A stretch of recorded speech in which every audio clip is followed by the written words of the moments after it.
Hey everyone, I hope everybody's doing well today. Today I'd like to speak a little bit about grief. Yesterday saw an incredible surge in the COVID deaths across America. And so, in addition to all our social distancing and mitigating all our fear, we also are asked and challenged to hold ourselves and each other in our grief while being apart. And how do we do this? No one knows. But I want to share at least a story that I find very compelling. That's a contemporary story about that. And it's from my book, Drinking from the River of Light, The Life of Expression. And it's called The Wind Phone. It's a chapter toward the end of the book, The Wind Phone.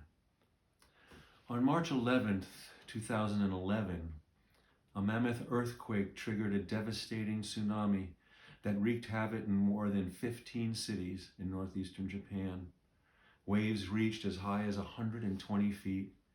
More than 19,000 people were killed, and 2,500 more have never been found. In 30 minutes, the town of Atsuchi was destroyed.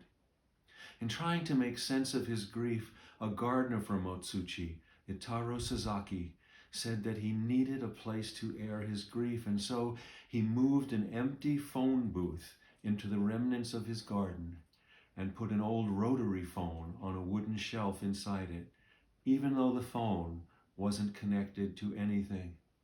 And then he dialed his lost loved ones and began to talk to them. Word spread about the wind phone in Atsuchi, and in time, thousands who had lost loved ones in the tsunami made pilgrimage to visit the phone booth in the garden so they could commune with those they lost through the disconnected phone. There was the 70-year-old grandmother who'd lost her husband. She brought her grandchildren so they could tell their grandfather about school. And the 50-year-old widower who just wept into the phone and listened. And the 33-year-old man who lost his parents, his wife, and his 1-year-old son. He dialed the old battered phone and listened to the wind encircle the booth, and finally he said, "I don't know what I'm waiting for. I'm just sorry I couldn't save you." And the 15-year-old who lost his father, who whispered into the phone, "Why did you have to die?" A month later, he brought his younger sister, and she dialed the phone, and in her tears she asked, "What happened to your promise to buy me a violin? Now I'll have to buy one myself." Of course, this story holds great sadness, but when we can listen to the sadness, not skipping over it, until it brings us to the bottom of all feeling, it becomes beautifully clear that it's the power of raw feeling that moves us to express our being, and the power of that expression is what draws us together to heal. It's the unmitigated depth of expression that brings us to resilience, and this belongs to everyone and to us right now. When raw enough and tender enough and honest enough, we're not ashamed to stand in a phone booth in a garden and speak through the ruins into a phone that isn't connected to anything.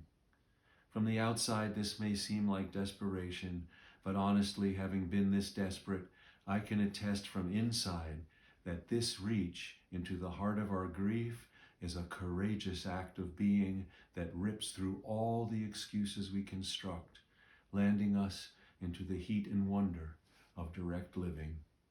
And the heart of this courage and the heat and wonder of that direct living, this belongs to everyone.